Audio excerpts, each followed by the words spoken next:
wabarakatuh.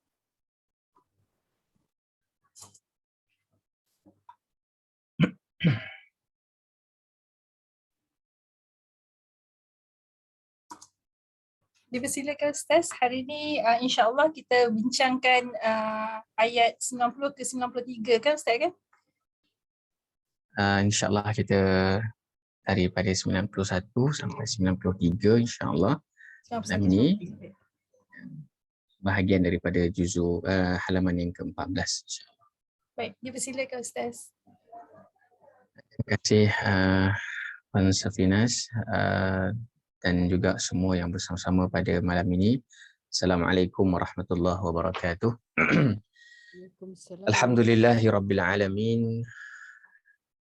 Nahmaduhu wa nasta'inuhu wa nastaghfiruh wa na'udzu billahi min syururi anfusina wa min sayyiati a'malina. May yahdihillahu fala mudilla lahu wa may yudlil fala hadiya lahu. Ashhadu wa nashhadu an la ilaha illallah wa anna Muhammadan abduhu wa rasuluh. Allahumma salli ala Muhammad wa ala ali Muhammad. Amma ba'd. Alhamdulillah, summa alhamdulillah. Pertama sekali sama-sama kita merafakkan setinggi kesyukuran kita ke hadirat Allah Subhanahu wa taala. Kerana sejauh mana pun ataupun sebanyak mana pun kita berusaha untuk memuji Allah Subhanahu wa taala, itu tidaklah mampu untuk kita memuji Allah dengan sebenar-benarnya, kerana dengan sekian banyak nikmat yang Allah berikan kepada kita, yang sebenarnya dengan apa yang kita lakukan setiap hari itu hampir-hampir sahaja kita tidak termasuk dalam kalangan orang yang benar-benar bersyukur kepada Allah Subhanahu wa taala. Tapi kita doakan sungguh-sungguh supaya kita menjadi sebahagian daripada hamba yang bersyukur kepadanya insya-Allah. Apa khabar semua pada malam ini? Berada di manakah semua? Sihat ke? Harapnya semua dalam keadaan yang sihat. Yang bersama-sama di Zoom, boleh saja tulis di ruangan chat itu. Kalau ada persoalan ataupun ada diskusi apa-apa yang nak dituliskan, ya Allah silakan. Boleh tulis di tepi insya-Allah. Alhamdulillah, Puan Nabi Syah kita daripada Sentul. Masya-Allah, tabarakallah. Bagaimanakah yang lain? Alhamdulillah sihat. Puan Fatimah, Puan Rafi'ah juga sihat walafiat daripada Ipoh. InsyaAllah daripada Ipoh. Puan Nur Hana Hamah dari Manjung, Perak. Masya-Allah, tabarakallah. Saya insya-Allah kalau tak ada apa-apa aral, insya-Allah ke Kuala hujung minggu ni.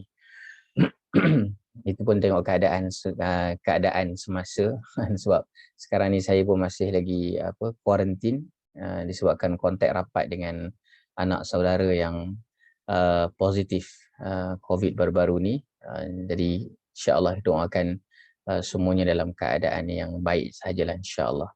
Daripada Ulu Kelang clear alhamdulillah, daripada Subang Jaya juga alhamdulillah. Masya-Allah, tabarakallah. So insya-Allah pada malam ini daripada Alustar pun ada, masya-Allah. Dan jemputlah datang Sungai Petani Syekh. Allahumma salli ala Muhammad. Jom kita berikan perhatian. Malam ini kita akan sambung halaman yang ke-14, iaitu bermula daripada ayat 91 sampailah ayat 93. Sebahagian lagi daripada muka surat yang ke-14 itu insya-Allah. So mari sama-sama kita berikan perhatian. Kita baca dahulu ayat Al-Quran insya-Allah. A'udzu billahi minasy syaithanir rajim. Wa idza qila lahum aminu bima anzalallahu qalu nu'minu bima unzila alaina wa yakfuruna bima wara'ahu wa huwal haqq وهو الحق مصدقا لما معهم قل فلم تقتلون أنبياء الله من قبل إن كنتم مؤمنين ولقد جاءكم موسى بالبينات ثم اتخذتم العجل من بعده وأنتم ظالمون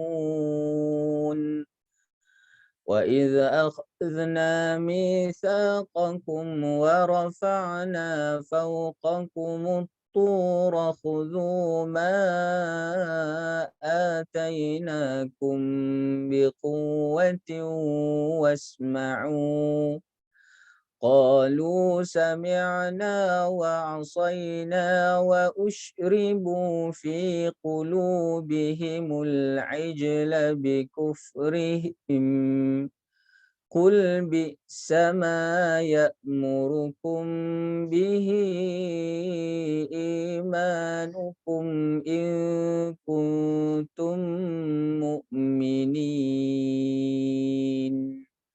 Sadaqallahul azim. Baik, alhamdulillah. Halaman yang ke-14 bermula daripada ayat 91 sampai ayat 93 ini ia sebenarnya masih lagi membicarakan tentang perangai Bani Israel. Masih lagi membicarakan tentang perangai orang Yahudi ini. Kalau kita pada pertemuan yang lepas itu sudah pun melihat tentang macam mana mereka ini dahulu ketika mana berperang dan kemudian mereka kalah dan mereka berharap sangat agar didatangkan kepada mereka Nabi. Seperti mana Nabi-Nabi yang terdahulu yang mereka bangga-banggakan dan mereka mengatakan nanti kalau datang Nabi itu habislah kamu. Ketika mana dahulu mereka berperang. Dan ketika mana sudah datang kepada mereka Nabi SAW, mereka masih lagi dengan sikap degil mereka. Maka kalau kita sambung perbincangan pada ayat yang ke-91 ini, Allahumma salli ala Sayyidina Muhammad, yang kita lihat tadabbur halaman yang ke-14 ini daripada ayat 91. Dan apabila dikatakan kepada mereka, berimanlah kepada Al-Quran yang diturunkan Allah. Mereka berkata, kami hanya beriman kepada apa yang diturunkan kepada kami. Ni perangai nak mengelak lah ni. Suruh beriman kepada Al-Quran dan mereka kata, qalu nu'minu bima unzila alaina. Ini perangai nak mengelak ni kan. Wa yakfuruna bima wara'ahu. Dan mereka kafir kepada Al-Quran yang diturunkan sesudahnya. Wa huwal haqqu musaddiqan lima ma'ahum. Sedangkan Al-Quran itu adalah kitab yang hak dan kitab yang benar. Qul yang membenarkan apa yang ada pada mereka. Qul falima taqtuluna anbiya Allahi min qabl. Katakanlah, mengapa kamu dahulu membunuh nabi-nabi Allah? In kuntum mu'minin, jika kamu benar-benar orang yang beriman. Maka kita melihat kepada latar ayat ini masih lagi membicarakan tentang perangai orang Yahudi. Ini bercakap tentang macam mana mereka ketika mana sudah diberikan Nabi dan kemudian diminta untuk beriman kepada Al-Quran. Alasannya, qalu nu'minu bima unzila alaina. Ini jawapan orang yang nak mengelak dan boleh saja dijawab dengan jawapan yang sedemikian. Kami ni beriman dengan apa yang diturunkan kepada kami sahaja. Dan hakikatnya mereka enggan untuk mengikut kepada Nabi SAW. Maka daripada kefahaman ringkas kita tadi, kita nak melihat kepada beberapa persoalan yang timbul, insya-Allah. Jadi tuan-puan yang dirahmati Allah Subhanahu Wa Taala, ayahanda bonda, boleh sahaja mencatat apakah dapatan-dapatan yang diperolehi sepanjang sesi ini di ruangan chat itu, supaya nanti insya-Allah kita juga dapat membacanya bersama-sama, insya-Allah. Baik. Allahumma salli ala Muhammad wa ala ali Muhammad. Yang pertama, Allah Subhanahu wa taala berfirman, a'udzu billahi minasyaitonir rajim. Wa idza qila lahum aminu bima anzalallah. Wa iza, dan apabila qila lahum, dikatakan kepada mereka, aminu, berimanlah, bima anzalallah, kepada Al-Quran yang diturunkan Allah. Baik, Allahumma salli ala Muhammad. Di sini ada persoalan. Kita sudah pasti bila membaca ayat Al-Quran dan dengan kaedah kita bertanya soalan ini antara soalan yang biasa boleh timbul apabila kita membacanya. Soalannya, mengapakah disebutkan pada ayat ini berimanlah kepada apa yang diturunkan Allah. Bima anzalallah. Persoalannya, kenapa disebutkan dengan bima anzalallah? Itu persoalan dia. Jadi kalau ditanyakan kepada kita, kenapa ayat ni Allah suruh beriman kepada Al-Quran yang diturunkan kepada Allah, daripada bima anzalallah, yang diturunkan Allah, kan? Kenapa tak sebut je kalau nak mengukuhkan bahawa itu adalah yang dibawa oleh Nabi sallallahu alaihi wasallam, bima anzala ilaik, ataupun apa-apa saja kalimah yang lain daripada bima anzalallah itu, maka ini antara jawapan yang kita boleh berikan perhatian. Betapa ajakan ayat di atas kepada orang Yahudi itu berbunyi aminu bima anzalallah, iaitu berimanlah kepada apa yang diturunkan Allah, dan tidak dikatakan kepada mereka itu salah satunya. Kalau kita bertanya tentang kenapa tak dikatakan kepada mereka berimanlah kepada Al-Quran yang disampaikan oleh Nabi Muhammad sallallahu alaihi wasallam. Kenapa tak nak bagi ayat yang sedemikian? Ini sebenarnya kenapa bima anzalallah, dengan apa yang diturunkan Allah itu mengisyaratkan bahawa apapun dan siapapun yang membawa ajaran dan juga bimbingan Allah Subhanahu wa taala. Kerana mereka kata qalu nu'minu bima, mereka hanya beriman dengan apa yang diturunkan kepada kami. Itu alasan mereka. Tapi Allah sebut bima anzalallah itu nak mengisyaratkan bahawa siapa pun dan apapun yang membawa ajaran dan juga bimbingan Allah Subhanahu wa taala, sama ada yang membawa itu dia adalah Nabi Muhammad sallallahu alaihi wasallam ataupun boleh jadi orang lain, bahkan nabi-nabi yang terdahulu pun, apakah itu adalah wahyu yang langsung, iaitu berupa kitab suci, ataupun bukan wahyu yang berupa tuntunan Nabi sallallahu alaihi wasallam, maka itu semuanya hendaklah dipercayai. Kerana apa sahaja yang diturunkan dari Allah, tak kiralah siapa pun yang bawa, macam mana pun keadaannya, ketika mana kamu tahu bahawa itu adalah anzalallah, maka nak tak nak kamu kena beriman kepadanya, kamu kena ikut sungguh-sungguh. Bahkan tidak disebut dengan nama Nabi SAW itu juga untuk menghindari penyebutan nama Nabi Muhammad yang mereka benci itu, dan boleh jadi salah satu daripada sebab yang mereka benci itu adalah kerana ia bukan datang daripada keturunan mereka. Allahumma salli ala Muhammad wa ala ali Muhammad. Maka bila kita baca bima anzalallah, bagaimana ini juga menjadi peringatan kepada kita. Allahumma salli ala Muhammad. Betapa dalam hidup kita ni,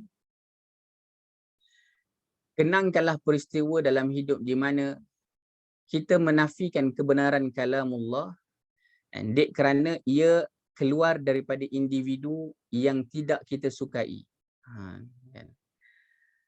Bukanlah perkara itu tak benar. Tetapi kita rasa kita tak sealiran dengan dia. Kita rasa kita tak sependapat dengan dia. Kita rasa dia bukanlah daripada golongan kita. Kan? Maka cuba ingat peristiwa itu ada tak berlaku kepada diri kita. Kadang-kadang tu scroll, kalau dekat Facebook sekarang ni scroll, dengar-dengar. Walaupun perkara tu benar, tapi dia datang daripada orang yang mungkin tidak sealiran dengan kita. Malas nak dengar lah. Kita juga ketika mana melihat ini perangai Yahudi, ini perangai Bani Israel, jangan cakap macam tu dulu. Tengok balik diri kita. Boleh jadi entah kita lah sebahagian daripada individu yang mempunyai sikap yang sedemikian. Allahumma salli ala Muhammad wa ala ali Muhammad. Sebab itu ada banyak perkara yang menyebabkan kita menolak kebenaran. Satu adalah mungkin kerana ia bukan datang daripada golongan kita, dan pengalaman juga membawa perkara ataupun karakter penting bagi orang yang menolak kepada sesuatu. Terkadang kita sudah terbiasa dengan pengalaman yang sedemikian. Lalu ada kebenaran yang datang di depan mata kita, tapi kerana pengalaman kita yang dahulu tidak sedemikian, maka kita menolak kebenaran yang sudah ada di depan mata kita. Hatta ia adalah daripada Al-Quran dan juga As-Sunnah. Allahumma salli ala Muhammad wa ala ali Muhammad. Okey, ini yang pertama. Wa iza qila lahum aminu bima anzalallah. Anzalallah itu sendiri menjadi mesej kepada kita. Kenapa disebutkan anzalallah? Itu yang pertama. Baik. Yang kedua, masih lagi pada ayat yang sama, iaitu pada ayat yang ke-91. Allah Subhanahu wa taala berfirman, a'udzubillahi minasyaitonir rajim. Qul falima taqtuluna anbiya Allahi min qablu in kuntum mu'minin. Qul, katakanlah. Falima taqtuluna anbiya Allah. Mengapa kamu dahulu membunuh nabi-nabi Allah? Min qabl. In kuntum mu'minin, jika benar kamu ini orang-orang yang beriman. Baik. Mengapa dulu kamu bunuh nabi-nabi Allah jika benar kamu ni orang yang beriman? Maka persoalannya di sini adalah, apakah makna pertambahan nama nabi-nabi yang merupakan makhluk ciptaan Allah kepada nama Allah? Para nabi juga makhluk Allah. Tapi apakah maknanya? Bila kita baca qul falima taqtuluna anbiya, boleh saja. Kenapa kamu bunuh nabi-nabi yang sebelumnya? Tapi digabungkan anbiya Allah. Kenapa ada anbiya Allah dekat situ? Why? Ini persoalan juga kan bila kita baca Al-Quran. Kadang-kadang kita tertanya-tanya, kenapa di sini disebutkan Nabi Allah? Maka ini antara jawapan yang disebutkan oleh Al-Alusi, iaitu pertambahan perkataan nabi-nabi kepada nama Allah yang merupakan satu kemuliaan. Yang pertama, kemuliaan yang besar terhadap para nabi tersebut, yang memberi makna bahawa mereka yang diutuskan Allah hendaklah dibesarkan, dibantu dan bukannya dibunuh. Allahumma salli ala Muhammad wa ala ali Muhammad. Maka ini memberi kesan kepada kita juga ketika mana membaca kalimah ataupun ayat Al-Quran ini, qul falima taqtuluna anbiya Allah. Kita sebut Nabiullah, Nabi Allah, maka ada sahaja kalimah Allah dekat situ disandarkan dengan Allah Subhanahu wa taala, maka itu disandarkan dengan tidak ada lagi yang paling agung, melainkan Allah lah yang maha agung. Maka kalau disandarkan itu dengan Allah, maka sudah pastilah itu satu kemuliaan yang sangat besar. Dan tugas para nabi apa dia? Tugas para nabi adalah untuk menyampaikan dakwah dan mengajak manusia kepada Allah Subhanahu wa taala. Dan manusia yang agung ini dengan tugas mereka yang keren banget itu kalau orang Indonesia sebut keren banget kan, yang hebat sangat itu, ni kerja-kerja yang hebat ini. Sepatutnya mereka itu dibesarkan dan juga dibantu, bukannya dibunuh. Tetapi sejarah yang terdahulu kita melihat bagaimana Bani Israel mereka membunuh nabi-nabi mereka. Itu perangai Bani Israel. Allahumma salli ala Muhammad. Sebab itu ini menjadi peringatan juga kepada kita supaya apabila kita membaca ayat ini, anbiya Allah, maka timbul dalam hati kita untuk membantu agama Allah, untuk membantu perjuangan yang pernah dibawa oleh para nabi. Macam mana kita nak bantu perjuangan yang dibawa oleh para nabi kalau kita pun tak kenal siapa nabi-nabi? Kalau kita pun tak berusaha untuk membaca sirah, ataupun kita tidak berusaha pula untuk mengenal kepada nabi-nabi yang terdahulu, macam mana kita nak meneruskan perjuangan itu? Orang cakap tak kenal maka tak cinta. Kan? Maka usahakanlah untuk kita mengenal kepada nabi-nabi Allah. Itu satu peringatan untuk kita. Dan jangan sampai hidup kita dihabiskan sampai kita tidak kenal kepada siapa sebenarnya Nabi Allah. Dan siapakah sebenarnya, kalau katakan ada 124,000 Nabi, ada 25 Rasul yang disebutkan dalam Al-Quran itu, siapakah mereka 25 Rasul itu? Allahumma salli ala Muhammad. Maka perhatikanlah, antara lainnya yang tindakan kita, mana-mana nama yang digandingkan bersama Allah dan muliakanlah ia. Apa di antara contoh yang digandingkan bersama Allah? Baitullah. Innama ya'muru masajidallah.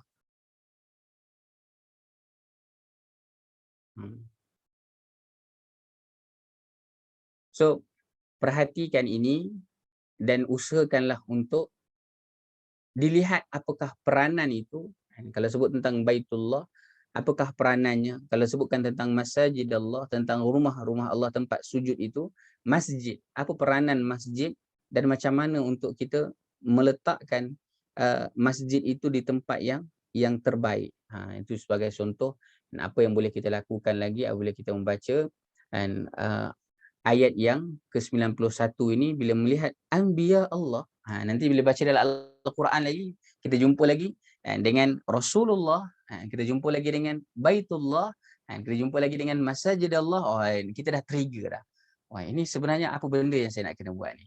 Allahumma salli ala Muhammad wa ala ali Muhammad. So ini daripada ayat 91 juga. Masih lagi kita tertumpu pada ayat yang ke-91. Allah Subhanahu wa taala berfirman, a'udzubillahi minasyaitonir rajim. Qul, katakanlah, falima taqtuluna anbiya Allah, mengapa kamu dahulu membunuh nabi-nabi Allah? Dalam terjemahan kamu dahulu, tapi di sini min qabl, itu di belakang. Dan kalau ikutkan, mengapakah kamu membunuh nabi-nabi Allah sebelum kamu itu? Kan? Dulu kamu bunuh nabi-nabi Allah. In kuntum mu'minin, jika kamu benar-benar orang yang beriman. Allahumma salli ala Muhammad wa ala ali Muhammad. Baik.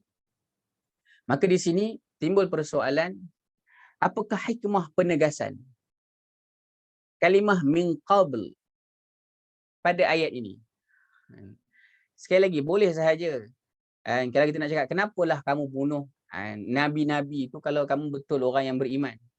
Dan disebutkan kepada Bani Israel, sudah tentu mereka dalam keadaan yang faham bahawa dulu-dulu nenek moyang mereka sudah melakukan tindakan tersebut.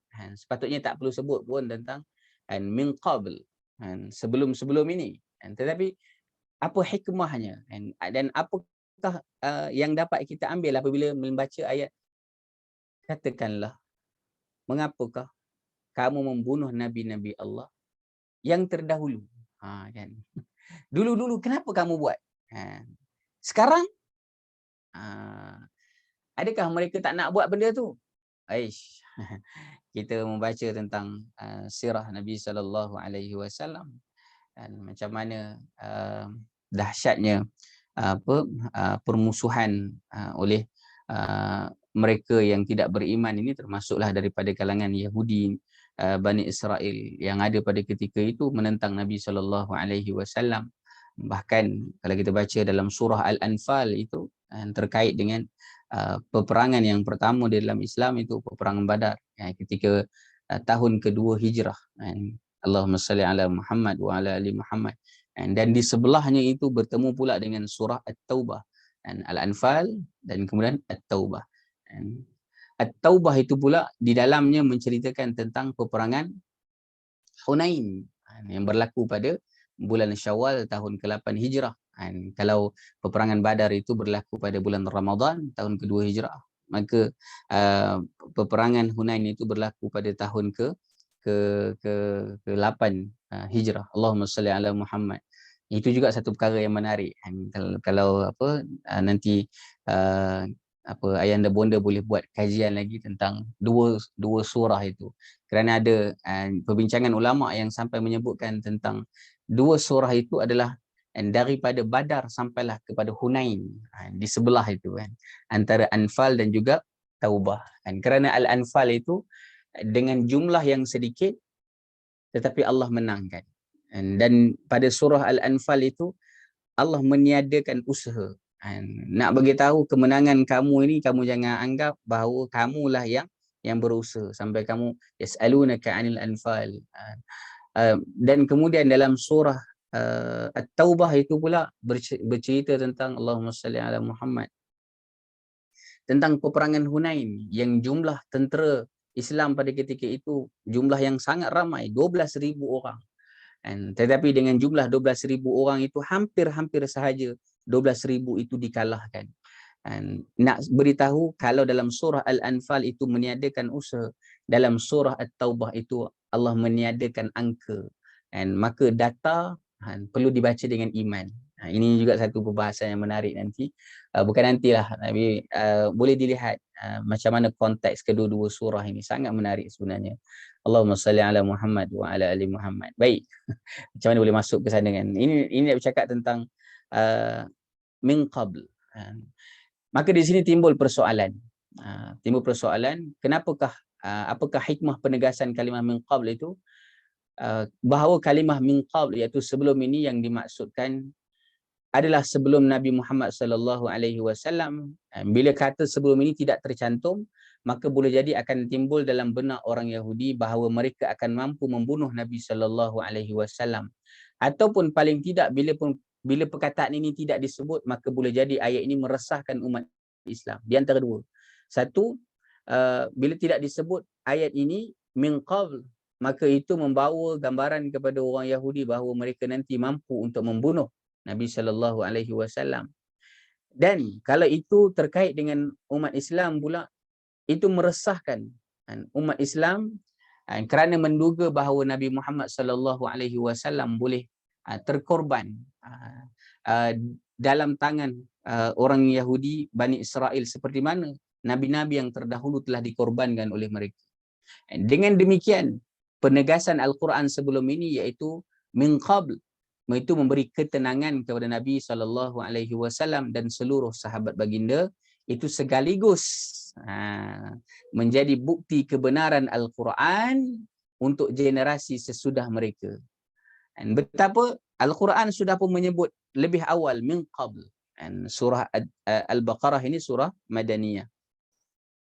Sebab tu ni surah yang panjang kan. Sebab tu dalam peperangan Hunain itu Ibn Abbas memanggil para sahabat yang lain, antara lain disebutkan dengan ya ahli surah Al-Baqarah, wahai ahli surah Al-Baqarah. Kenapa disebutkan dengan wahai ahli surah Al-Baqarah? Kerana itulah panggilan kepada para sahabat,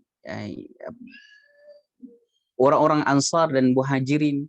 Itulah yang menjadi kenangan yang sangat panjang. Mereka sama-sama belajar surah yang panjang ini, iaitu surah Al-Baqarah. Allahumma salli ala Muhammad. Sebab itu kalau dalam kalangan kita ni ada berselisih, dengan panggilan dunia ini dia tidak berkesan. Sebab itu kena dipanggil dengan panggilan kenangan-kenangan manis tentang agama, kenangan-kenangan manis tentang akhirat. Kita dulu sama-sama pernah belajar surah Al-Baqarah. Allahumma salli ala Muhammad. Sebab itu dalam surah Al-Baqarah Allah sudah pun memberikan gambaran tentang Nabi SAW takkanlah dibunuh oleh Yahudi. Maka itu menjadi bukti kebenaran. Sampailah generasi sekarang ini kita membaca ayat ini min qabl. Allahu Akbar. Ini menjadi bukti kepada kita bahawa sejak awal lagi Al-Quran telah menegaskan bahawa Nabi SAW tidak akan dibunuh oleh orang Yahudi atau siapa pun. Maka ketika mana kita membaca Al-Quran, apakah timbul keyakinan kita setiap ayat yang kita baca itu ini sudah janji daripada Allah. Kenapa kita tak nak ambil itu dan kita amalkan? Kan? Kaedah untuk berjaya dah disebutkan dalam Al-Quran. Kenapa tak keluarkan itu dan diambil sebagai amalan kita? Apakah kurang bukti dalam Al-Quran itu untuk sebuah kejayaan? Tidak cukup mana lagi kah? Dan bahkan apa Allahumma salli ala sayyidina Muhammad disebutkan oleh Sayyidina Umar yang menghantar surat ke Kufah, ajarkan isteri-isteri kamu surah An-Nur, kan. Betapa dalam Al-Quran sebenarnya ada banyak sangat janji-janji, ada banyak sangat perkara-perkara yang sepatutnya kalau kita hidupkan itu mendatangkan kebesaran agama ini, tapi kerana Allah Ta'ala alam, saya sendiri jauh dalam nak mengamalkan agama ini, dan itu yang menyebabkan kita jadi macam slow je kan. Allahumma salli ala Muhammad. So kena lebih kuatlah kita dengan Al-Quran insya-Allah. So tuan-puan yang dirahmati Allah Subhanahu Wa Taala, maka antara perkara yang boleh kita amalkan, dan perhatikan sungguh-sungguh ayat Al-Quran dan yakinlah bahawa jaminan Allah itu pasti benar. Allah sebut min qabl, itu pasti benar. Nabi SAW itu tidak dibunuh oleh mana-mana individu semasa hayat baginda, dan sampailah Nabi SAW wafat. Dan berpegang teguhlah kepada janji itu dan teruskanlah untuk berjuang. Apa benda yang kita baca dalam Al-Quran dan kita yakin sungguh-sungguh dan kita perjuangkan. Ada orang yang dia baca sungguh-sungguh dalam Al-Quran tentang pendidikan. Maka kita bertanya tentang mengapakah corak pendidikan daripada zaman Nabi SAW, para sahabat melahirkan individu generasi yang hebat dengan pendidikan hari ini. Allah Ta'ala alam. Nanti panjang-panjang. Tapi itu adalah satu perjuangan. Macam mana orang yang membaca Al-Quran dan kemudian dia melihat dalam Al-Quran itu tentang ekonomi, dan kemudian dia memperjuangkan pula tentang ekonomi dan sebagainya. Allahumma salli ala sayyidina Muhammad. Dan saya juga gara-gara mengikuti perbincangan tentang ekonomi dan mempelajari tentang hal-hal yang terkait dengan keuangan ini, hampir-hampir sahaja mahu meletakkan prioriti perjuangan ekonomi itu sebagai perjuangan yang utama. Tetapi saya tarik handbrake kembali kerana kembali kepada prioriti umat, iaitu mengembalikan kesolehan umat. Maka nak membina generasi yang soleh dan mencetak generasi yang soleh itu tidak dapat lari daripada ilmu. Maka siapa yang mahir, siapa yang ada kelebihan harta, gunakan itu. Tapi siapa yang ada kelebihan ilmu, maka gunakan ilmu itu, kembalikan. Kerana itu kerjaya yang keren banget. Dan mencetak generasi ilmu. Allahumma salli ala sayyidina Muhammad. Kita setiap pagi sekarang ni jam 9 itu kan kadang-kadang, bukan kadang-kadang, ada perbincangan tentang siri ayat kekeluargaan itu kan. Membina generasi soleh itu sangat penting. So tuan-puan yang dirahmati Allah Subhanahu Wa Taala, apa satu janji Allah yang kita yakin sungguh-sungguh kebenarannya dan apakah kita perjuangkan ia? Cubalah malam ini keluarkan apa satu janji Allah yang kita, memang janji Allah itu pasti benar, tapi keluarkanlah satu dan kemudian pegang sungguh-sungguh dan perjuangkan. Pegang, perjuangkan. Allahumma salli ala Muhammad wa ala ali Muhammad. Maka itu yang dapat kita berikan perhatian daripada ayat ke-91. InsyaAllah kita nak masuk ayat 92. Tuan-puan yang dirahmati Allah Subhanahu Wa Taala, setakat ayat 91. Ada tak tindakan-tindakan lain yang mungkin terlintas ataupun terfikir buat masa ini mungkin nak dikongsikan? Kalau tidak pun kita bercakap, boleh saja kita menulis di dalam ruangan chat itu, agar insya-Allah saya yang menyampaikan ini tahulah yang tuan-puan, yang bonda dapat sesuatu insya-Allah sehingga saat ini insya-Allah. Boleh nanti tuliskan di ruangan chat, insya-Allah kita bacakan bersama-sama. Boleh ya? Allahumma salli ala Muhammad. kita nak sambung lagi perbincangan kita terkait dengan surah Al-Baqarah halaman yang ke-14 ini. Kalau saya laju sangat, tolong bagi tahu Pensafinas dan juga teman-teman yang lain. Mohon maklumkan ya kalau agak laju ataupun kalau mungkin agak tinggi pun tolong maklumkan supaya kita boleh laraskan bahasa, insya-Allah. Baik Ustaz. Setakat ini masih boleh diikuti, insya-Allah ya. Ya, alhamdulillah. Baik, alhamdulillah.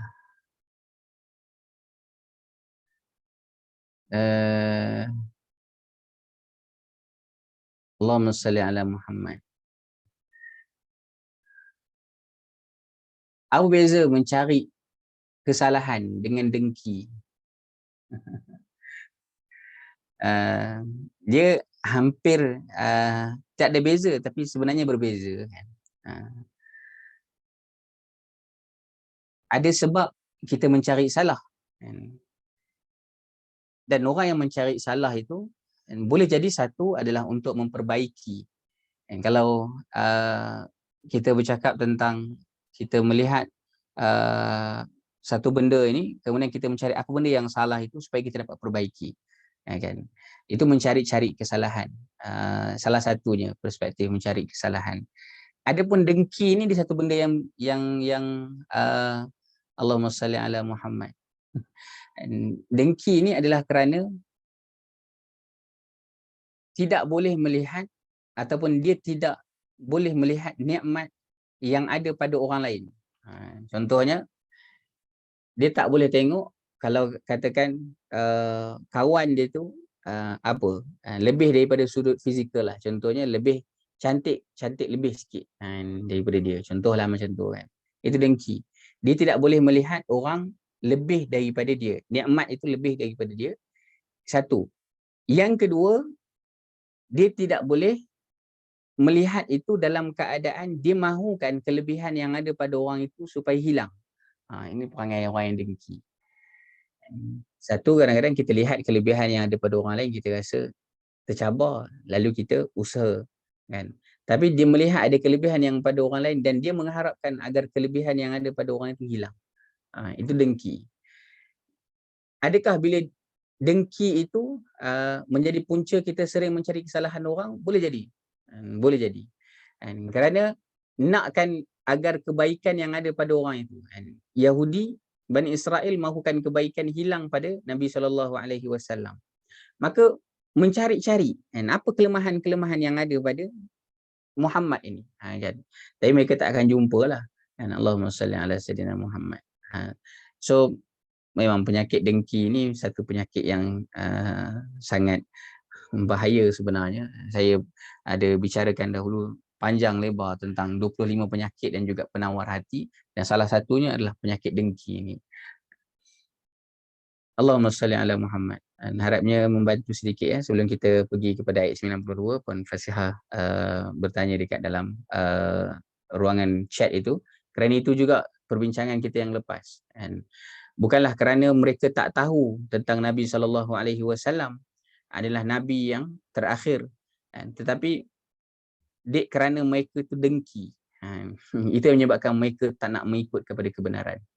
Allahumma salli ala Muhammad. Sebab itu kita dah bincangkan tentang hati-hati dengan dengki. Baik, kita lanjutkan ayat 92. Ayat 92 ini insya-Allah hanya ada satu persoalan sahaja dan kita bacakan dahulu ayatnya insya-Allah. A'udzu billahi minasyaitonir rajim. وَلَقَدْ جَاءَكُمْ مُوسَى بِالْبَيِّنَاتِ ثُمَّ اتَّخَذْتُمُ الْعِجْلَ مِنْ بَعْدِهِ وَأَنْتُمْ ظَالِمُونَ.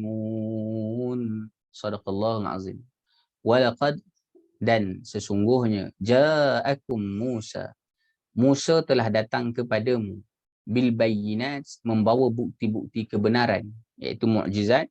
Thumma takhaztumul ijla, kemudian kamu jadikan anak sapi sebagai sembahan min ba'di, sesudah kepergiannya.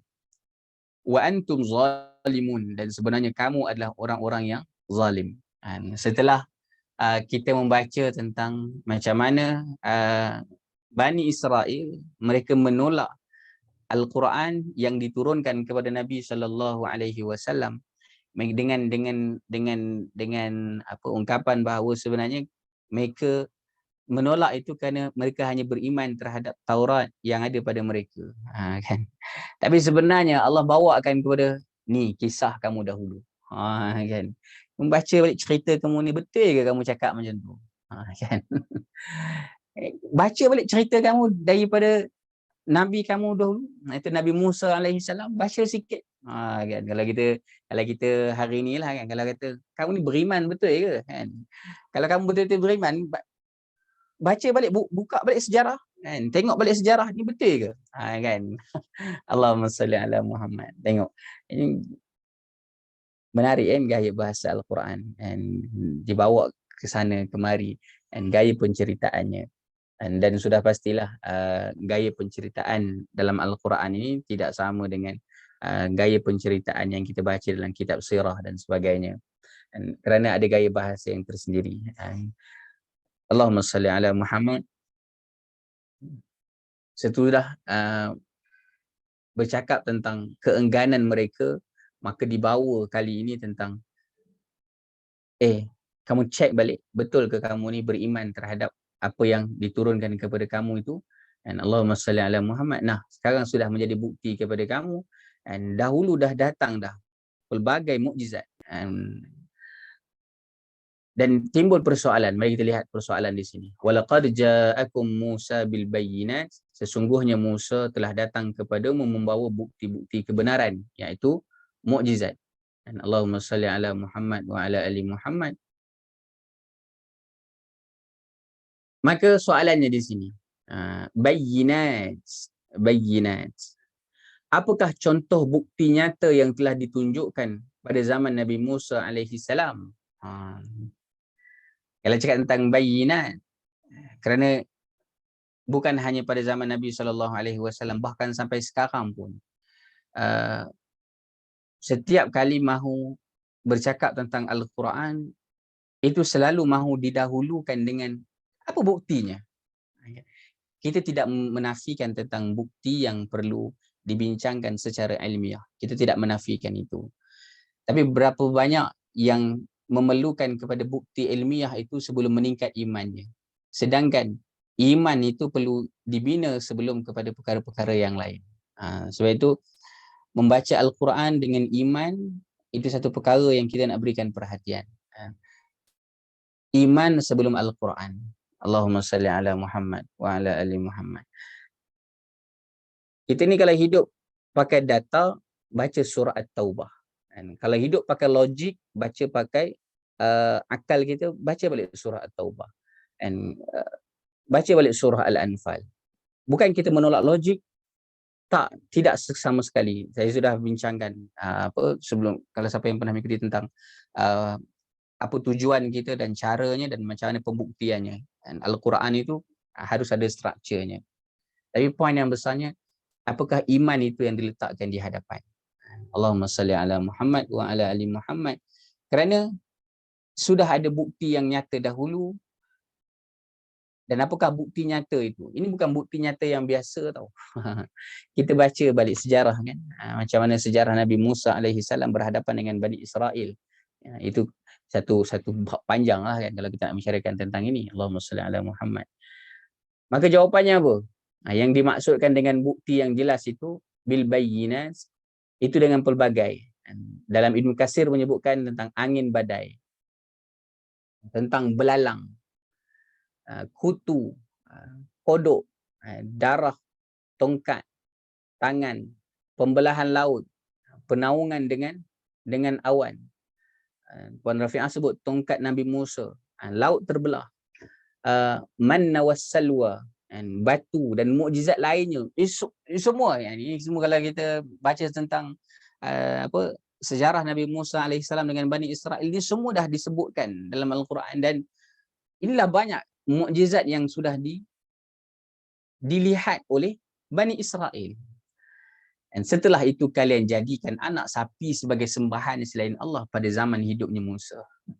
Ibn Katsir Kata dengan sekian banyak bukti yang kamu kata qalu nu'minu bima unzila alaina, kamu kata kamu beriman kepada apa yang diturunkan oleh kami, kan, Allahumma shalli ala sayyidina Muhammad, bima unzila alaina, kan, kamu cakap macam tu, tapi sebenarnya bawa balik kisah yang terdahulu.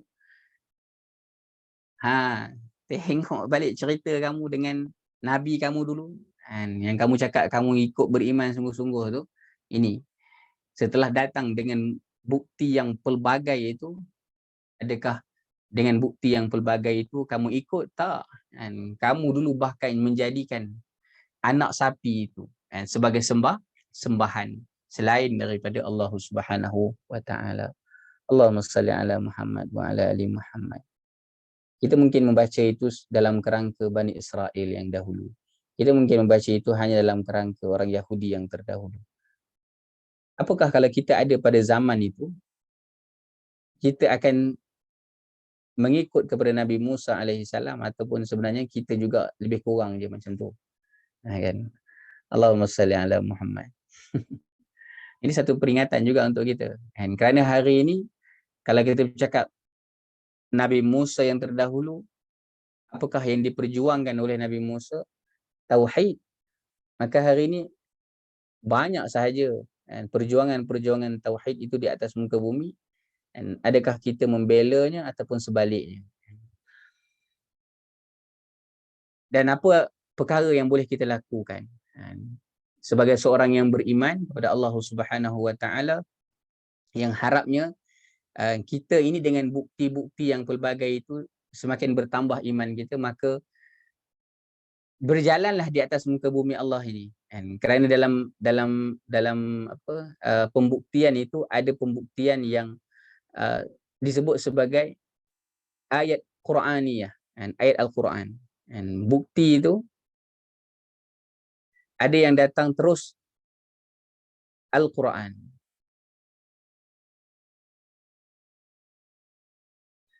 Ada bukti yang datang daripada kauniyah, daripada alam ini. Ada bukti takwiniyah, yang Allah sudah ciptakan pada diri kita ini. Maka perhatikanlah sekian banyak tanda di atas muka bumi ini, maka berusahalah sampai kita boleh menambah iman kita terhadap Allah Subhanahu wa taala. Kalau kita dah berikan perhatian, maka perjuangkanlah. Allahumma salli ala Muhammad, dengan sekian banyak bukti yang Allah berikan di atas muka bumi ini. Adakah ayat ini amaran dari Allah? Persoalan tambahan daripada Puan Ros Erwina Roslan. Kita melihat daripada pelbagai sudut. Kalau mahu melihat ini sebagai satu amaran daripada Allah, ya, dan sekiranya kita mahu mengambil ia sebagai satu peringatan. Ingat, betapa kamu ketika mana bercakap tentang mengikut kepada apa yang dibawa oleh Nabi kamu. Kalau Bani Israel cakap kami ikut Nabi kami, iaitu Nabi Musa alaihissalam, tapi sebenarnya kamu buat apa?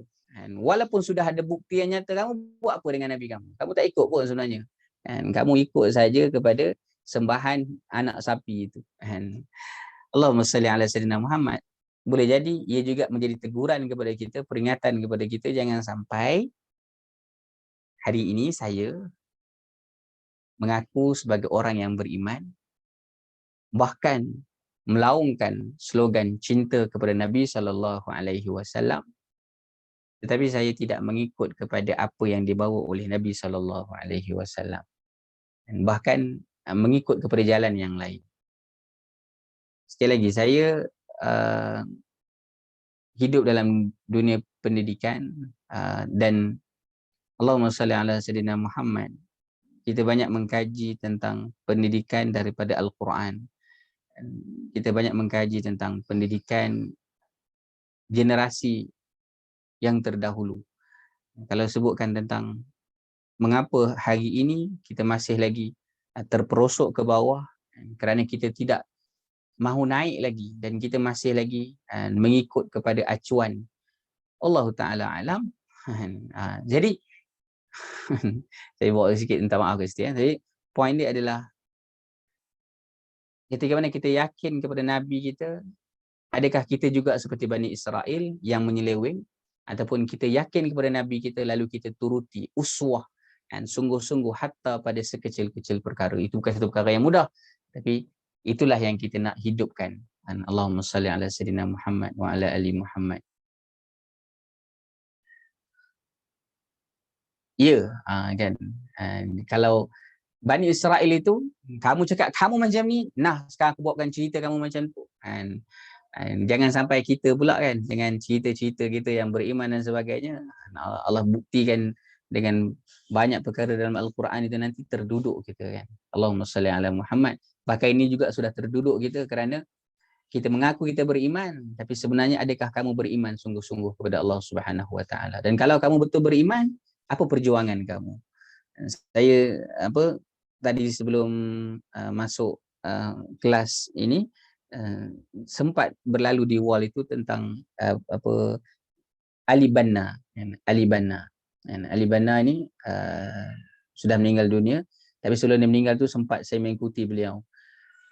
Dan Allahumma salli ala Muhammad, dia ni kan ada kanser, dan satu orang yang sangat kaya, tapi dia memberikan seluruh hartanya untuk agama Allah Subhanahu Wa Taala. Itu setelah dia tahu dia sakit, tapi kita pula jangan tunggu kita sakit kan. Allahumma salli ala Muhammad wa ala ali Muhammad.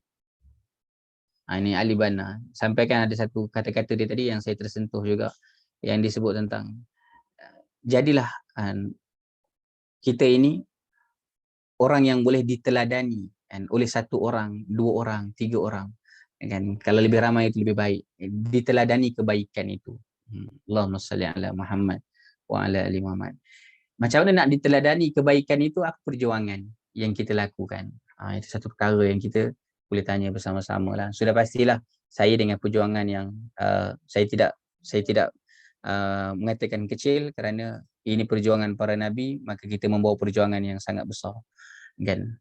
Tetapi dalam perjuangan yang sangat besar itu masih lagi insan kecil yang menyusun strategi untuk kembali kepada perjuangan yang besar itu. Allahumma salli ala Muhammad, dan harapnya kita dapat melakukannya bersama-sama. Baik. Na'udzubillah, kata sayang Nabi SAW, tapi tak buat pun apa yang Nabi suruh. Ayat 93. Bolehkah kita nak sambung ayat 93 ni? InsyaAllah. Ada yang nak mengopi dulu? Ada yang nak mengopi dulu? Tak ada tak ada yang nak ngopi dulu. Kopi ni, ini kopi ni minuman para ulama ni. Qahwah itu bahasa dia, qahwah. Minuman para ulama. Dan hampir saja ulama terdahulu mengharamkan kopi ni. Pasal apa? Pasal apa benda yang ada dalam kopi ni? Candu ke? Sampai boleh menyebabkan orang berjaga malam. Allahumma salli ala Muhammad. Saya ini antara kelas yang saya terima selepas daripada Isyak, ba'da Isyak. Dan biasanya ba'da Isyak saya akan tidur je, kerana kita usaha untuk bangun lebih awal. Itu semangatnya kan. Allahumma salli ala Muhammad. Tapi kalau mahu bergadang malam ataupun mahu berjaga malam, kalau nak buka kedai kopi, boleh, silakan. Tapi kena pada 3 hal ini sahaja. 3 hal. Boleh pada 3 perkara ni. Apa 3 perkara itu? Tunggu. Nak tahu 3 perkara tu ke? Kita pergi ayat 93 dululah kan. 3 perkara ini kalau nak berjaga malam, ya Allah, silakan. Kalau tidak pada 3 perkara ini, mungkin boleh perhatikan baliklah kenapa kita berjaga sampai tengah malam ni. Allahumma salli ala Muhammad. Baik. Kita lanjutkan dahulu insya-Allah. Nanti kalau sempat di hujung nanti ingatkan saya, kalau tak ingat tu kita dilupakanlah. Kita pergi pada ayat 93 ayat 93 dahulu insya-Allah. Baik. Tapi siapa nak mengopi, ya Allah silakan. Ayat 93, a'udzubillahi minasyaitonirrajim. وَإِذْ أَخَذْنَا مِيثَاقَكُمْ وَرَفَعْنَا فَوْقَكُمُ الطُّورَ خُذُوا مَا آتَيْنَاكُمْ بِقُوَّةٍ وَاسْمَعُوا قَالُوا سَمِعْنَا وَعَصَيْنَا وَأُشْرِبُوا فِي قُلُوبِهِمُ الْعِجْلَ بِكُفْرِهِمْ قُلْ بِئْسَ مَا يَأْمُرُكُمْ بِهِ إِيمَانُكُمْ إِن كُنتُم مُّؤْمِنِينَ صَدَقَ اللَّهُ الْعَظِيمُ. Dan ingatlah ketika kami mengambil janji dari kamu dan kami angkat bukit Tursina di atasmu. Wa iz akhadna mitsaqakum wa rafa'na fawqakum at-tur. Ini ayat yang sebenarnya kita kalau merujuk pada ayat 63 dahulu, kita berjumpa juga tentang macam mana Bani Israel yang terdahulu dan sudah pun diberikan ancaman sedemikian. Dan peganglah teguh apa yang kami berikan kepadamu dan dengarkanlah.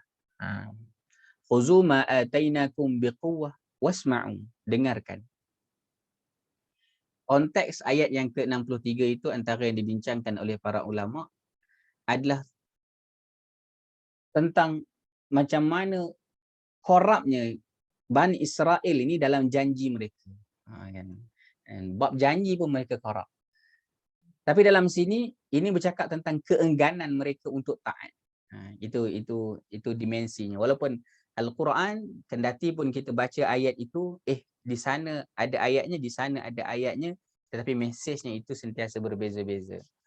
Allahumma salli ala Muhammad. Mereka menjawab, qalu sami'na wa asayna. Kami dengar dan kami asayna. Kami tidak taat. Wa ushribu fi qulubihimul ajla bi kufrihim, dan telah diresapkan ke dalam hati mereka itu kecintaan menyembah anak sapi kerana kekafirannya. Qul, katakanlah, bi'sa ma ya'murukum bihi imanukum. Amatlah jahat perbuatan yang telah diperintahkan imanmu kepadamu, in kuntum mu'minin, jika kamu betul orang yang beriman. Ini sekali lagi menambah lagi tentang macam mana perangai Bani Israel. Kamu yang kata kamu beriman dengan kitab yang sebelumnya dan kamu menolak apa yang dibawa oleh Nabi Muhammad SAW ini, betul ke kamu tolak itu adalah kerana kamu beriman kepada kitab yang terdahulu? Nah, sekarang kamu tengok sekali lagi macam mana dulu kamu janji dan sampai kami angkat bukit Tursina atas kamu. Itu konteksnya, nak betapa degilnya. Dan saya fikir ini sudah dibincangkan dulu dalam ayat yang ke-63 tentang bukit Tursina itu.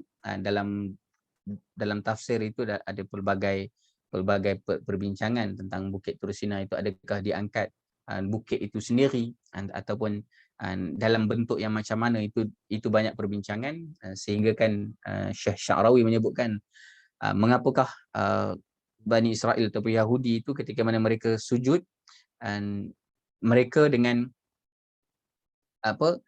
mukanya itu separuh ke bawah dan separuh ke atas. Itu antara yang disebutkan oleh Syekh Sya'rawi. Dan Ibnu Ashir pula menyebutkan dalam perbincangan yang berbeza, Allahumma shalli ala sayyidina Muhammad. Tapi poin dia adalah ini yang pernah berlaku kepada Bani Israel. Dan kalau kamu kata betul kamu beriman, kamu baca balik sejarah kamu ni. Dan bahkan ketika mana sudah diambil perjanjian dengan kamu, kamu masih lagi kata qalu sami'na wa asayna. Nanti kita akan lihat apakah sami'na wa asay ini adakah satu kalimah ataupun sebenarnya memang mereka kata sami'na, kan? Tetapi kerana sudah meresap dalam hati itu, kendati pun apa yang diucapkan di lidah macam mana baik, macam mana manis pun, tapi sebenarnya kalau sudah meresap di amalan yang tidak soleh, amalan yang taleh, cakaplah baik macam mana pun, dia akan jadi cakap-cakap yang tidak baik juga, ataupun dia akan jadi tindakan yang tidak baik juga. Baik, mari kita berikan perhatian persoalan-persoalan yang dapat kita berikan perhatian bila kita membaca ayat 93 ini. A'udzubillahi minasyaitonirrajim.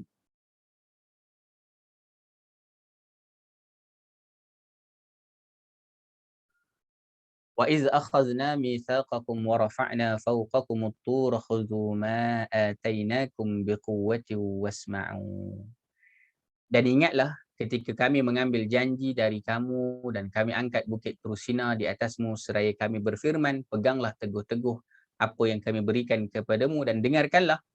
Baik, soalan. Memberi pengajaran kepada orang yang degil. Kena bagi pengajaran kepada orang yang degil kan?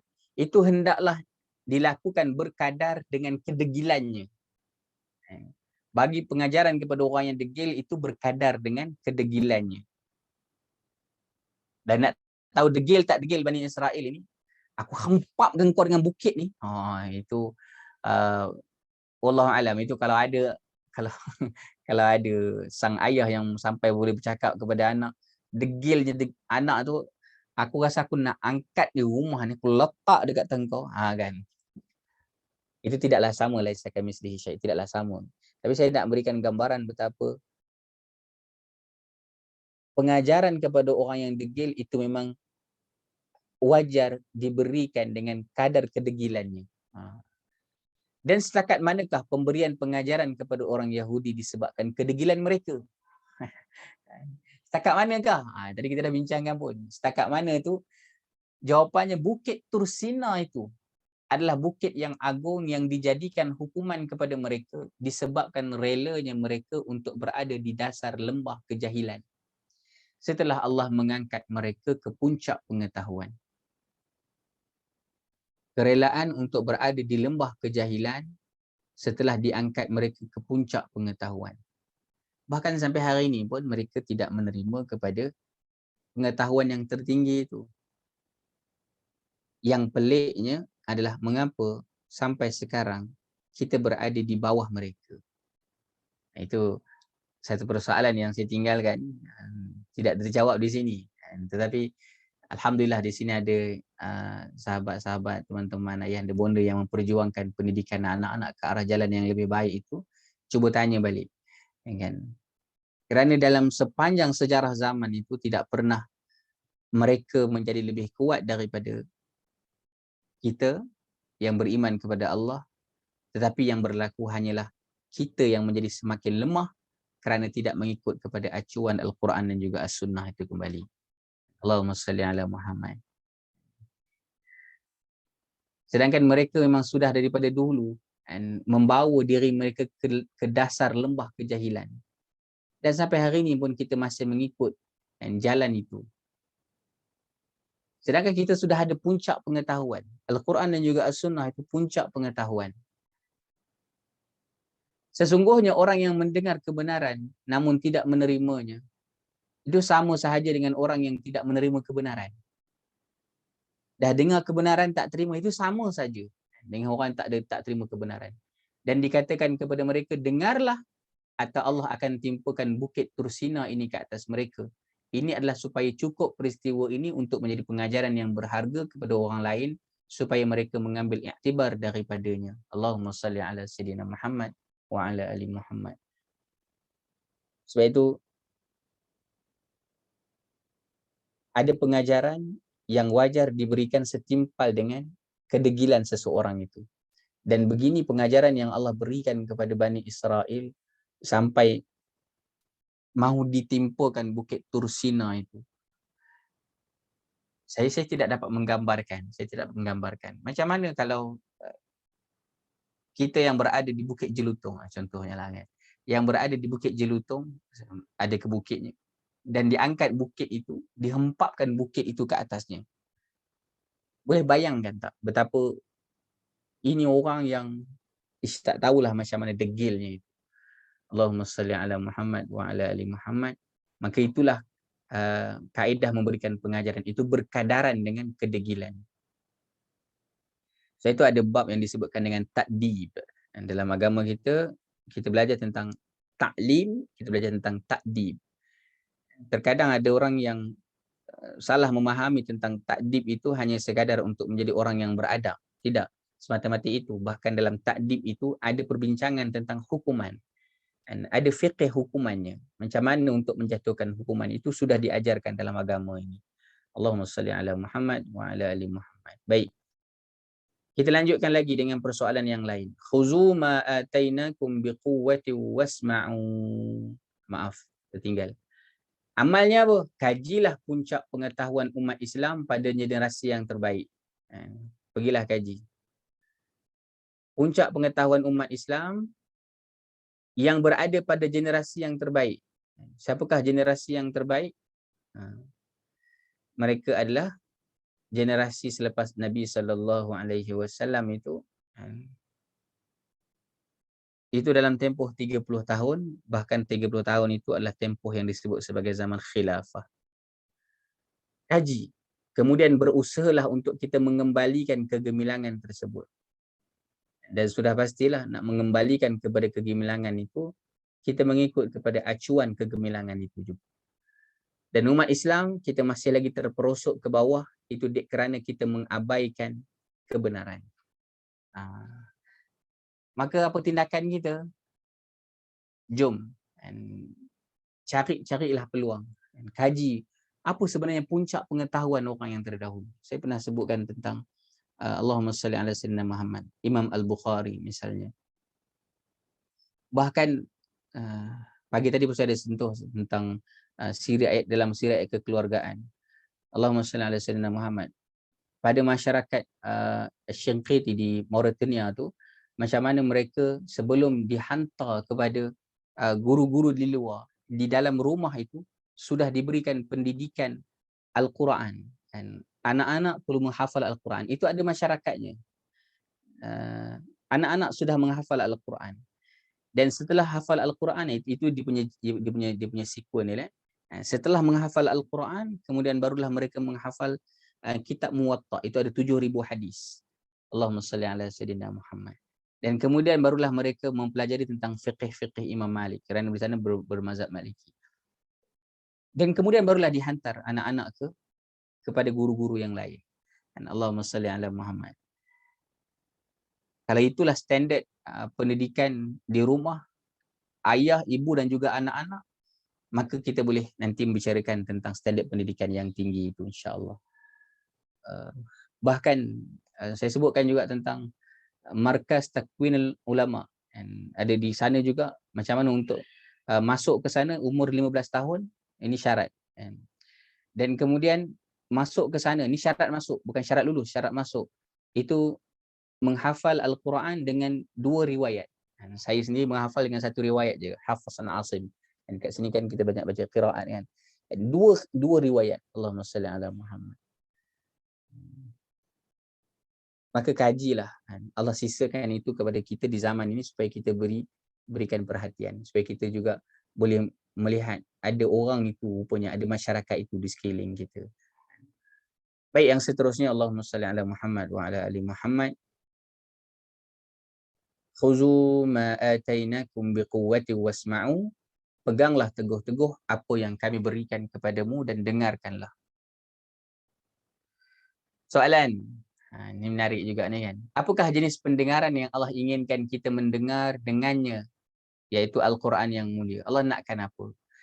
Dengar di sini dengan makna mendengar dengan ketaatan dan melaksanakan apa yang diperintahkan. Itu makna je. Bukan sekadar mendengar, tapi dengar dengan ketaatan dan laksanakan apa yang diperintahkan. Sebab itu, berusahalah kita mengamalkan. Ingat, kalau kita sekadar mendengar, tetapi kita tidak melaksanakan apa yang kita dengar. Hari ini, malam ini sahaja ada banyak perkara yang kita dengar. Bahkan ada banyak perkara yang saya sebut. Bahkan sebelum daripada sebut ini, ada banyak perkara yang saya kaji. Dan kerana nak menyampaikan ini, paling tidak saya perlu membaca beberapa tafsir. Adakah saya ini termasuk dalam kalangan orang yang sekadar dengar, bahkan saya mengkaji, bahkan saya menyampaikan, saya tak buat apa-apa? Dengar di sini adalah dengan makna dengar dengan ketaatan, iaitu melaksanakan apa yang Allah perintahkan. Di sini ada banyak perintah Allah dan ada banyak amal yang kita dah sebutkan. Ini tambahannya lagi. Maka berusahalah kita untuk mengamalkan apa yang didengari. Jelas, apa yang kita dengar, usaha untuk amal. Sebab itu, dengarkanlah satu potongan ayat Al-Quran hari ini, kemudian amalkanlah ia sampai ia sebati dengan diri kita. Kalaupun kita tidak mampu 30 juzuk Al-Quran ni, paling tidak apa satu ayat Al-Quran yang memang Ustaz, saya daripada dulu inilah ayat yang saya baca dan saya amalkan sungguh-sungguh. Ya Allah, silakan. Paling tidak itu ada dalam hidup kita. Jangan sampai tak ada langsung. Kan? Kalau ada lebih banyak daripada itu, dan itu lebih baiklah insya-Allah. Tidaklah lebih baik itu dalam konteks kuantiti, tapi kita harap yang lebih baik itu dalam bentuk kuantiti dan juga kualitinya insya-Allah. Sedengar, dengar. Baik. Dan yang terakhir, Allah Subhanahu wa taala berfirman, maaf ada dua lagi, insya-Allah kita tengok ni. Qalu sami'na wa asaina, mereka menjawab kami dengar tapi tidak taat. Soalan, ada satu kaedah yang menyebut tidak ada nilai suatu ucapan tanpa amal. Jelaskan. Baik. Dengan ucapan mereka kata kami dengar dan juga taat. Sami'na wa asaina. Kami dengar dan kami tak taat. Adakah itu ucapan mereka? Dan ada menyebutkan dalam tafsir itu bukanlah ucapan, bahkan yang disebut itu adalah sami'na, tapi tindakan itu yang tidak taat. Dan dengan perbuatan mereka, ucapan dan juga perbuatan. Ucapan kami dengar, tetapi kami tidak taat itu dengan perbuatan. Itu dengan arti kata kami membangkang. Kenyataan itulah yang memberi ucapan makna yang sebenarnya dari ucapan. Makna itu jauh lebih kuat dari apa yang diucapkan lidah. Kan? Apa yang diucapkan lidah itu, tindakan itu lebih kuat daripada apa yang diucapkan. Allahumma salli ala Muhammad. Maka gambaran hidup tentang kenyataan ini mengisyaratkan salah satu prinsip umum dari prinsip ajaran Islam, iaitu tidak ada nilai satu ucapan tanpa amal.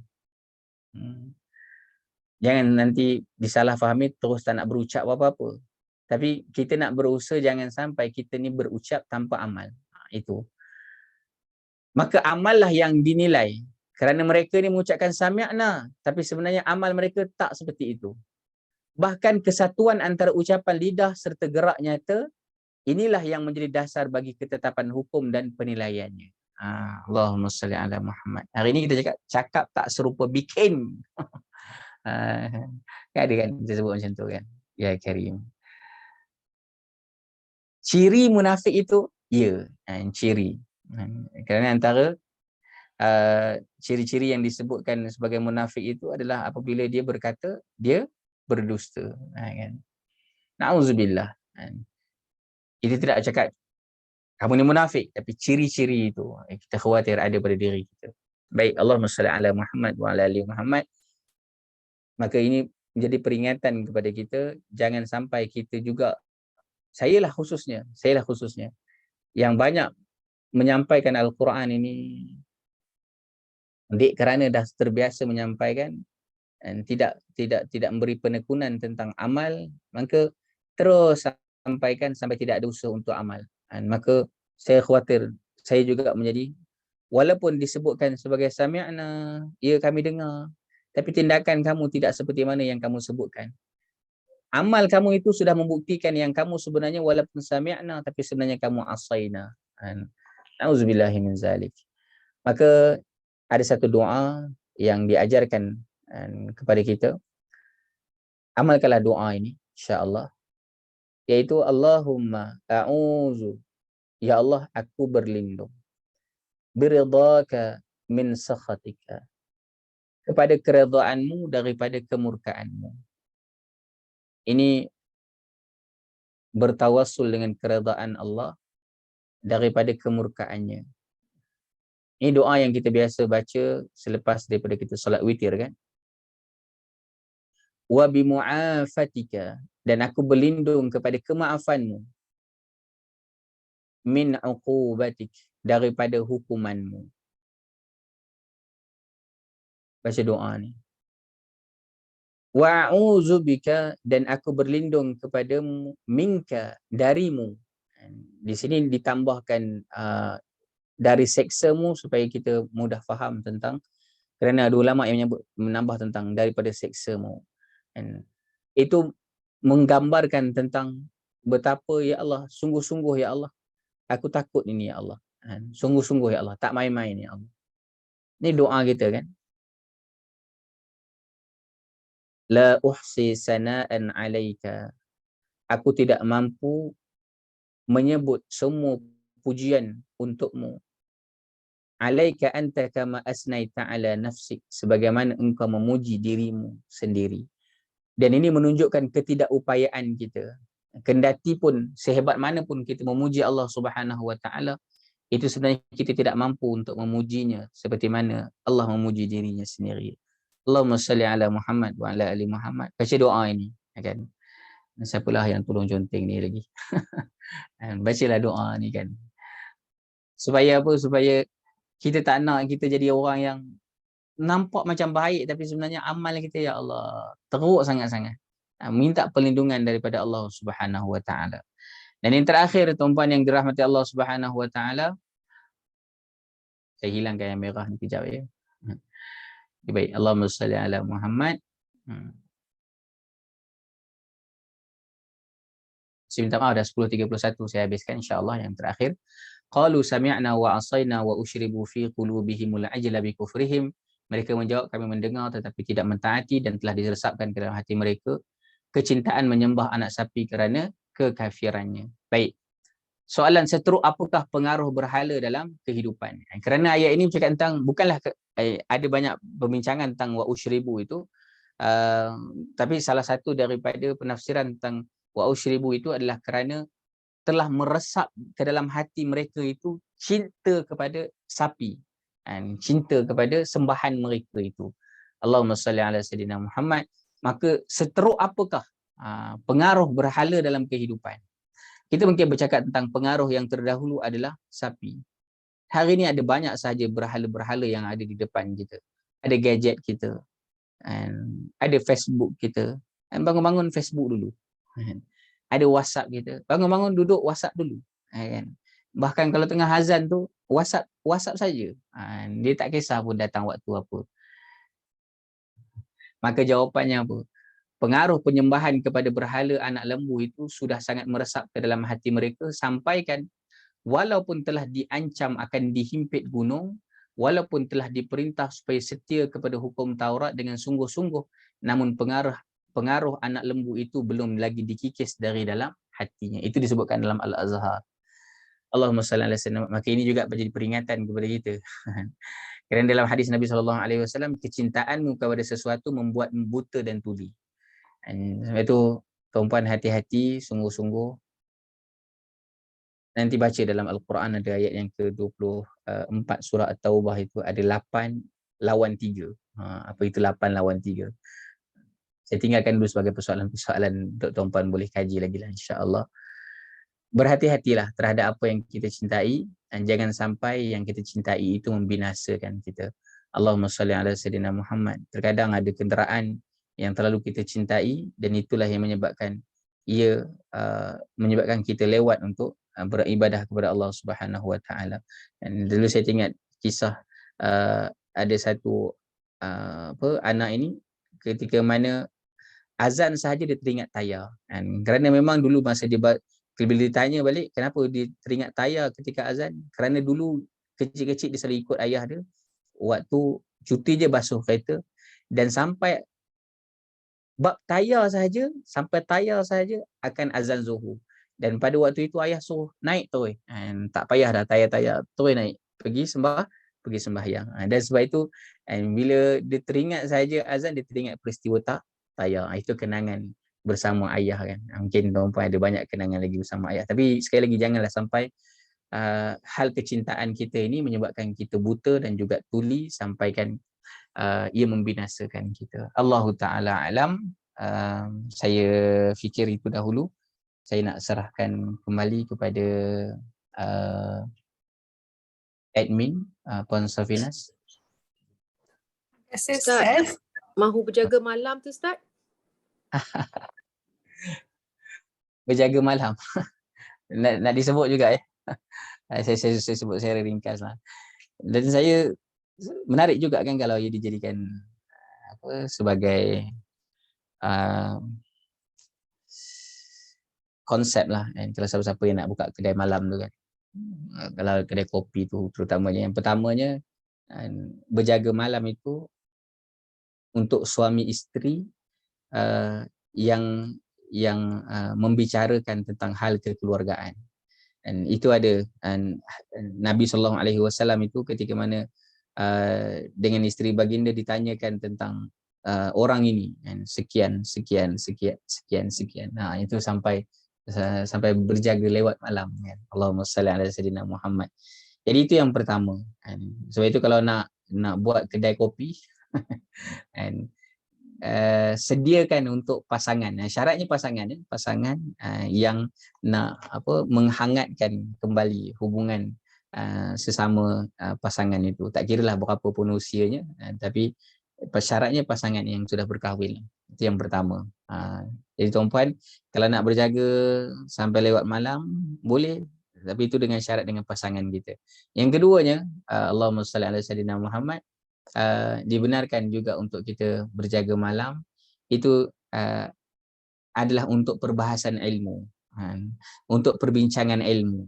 Sebab itu kalau ada kedai kopi yang menyediakan sudut ilmu ataupun perbincangan ilmu, ya Allah silakan. Nak minum kopi sambil ini juga salah satu daripada medium kita berjaga kerana perbincangan ilmu. Ya Allah silakan. Diskusi-diskusi ilmu, memang ulama-ulama yang terdahulu mereka kerana tenggelamnya dengan ilmu itu sampai ada kitab yang mereka baca ba'da isya, selepas isya itu sudah dah subuh. And ada orang-orang yang terdahulu kerana mereka duduk berbual-bual tentang ilmu, berbicara tentang ilmu sudah dah subuh. Kan? Itu dibenarkan. Itu yang kedua. Dan yang ketiga yang dibenarkan adalah apabila ada hal-hal yang mustahak yang perlu diselesaikan, apatah lagi kalau itu adalah urusan kepimpinan. Urusan kepemimpinan negara, dan kalau ia perlu diselesaikan segera pada waktu malam, maka ya Allah, silakan. Maka ini tiga keadaan. Nak mengopi, ya Allah silakan. Adapun kalau tidak dengan tiga keadaan ini, saya fikir tidur awal lah. Dan tidur awal itu dengan niat untuk bangun awal. Dan untuk kita kembali kepada keseharian Nabi SAW. Itu kalau tuan-puan nanti carilah ke lapangan dengan guru-guru yang arif, duduk membicarakan tentang macam mana Nabi SAW daripada tidurnya sampai kepada tidur kembali. Dan itu sudah ada perbincangan dalam kalangan para ulama.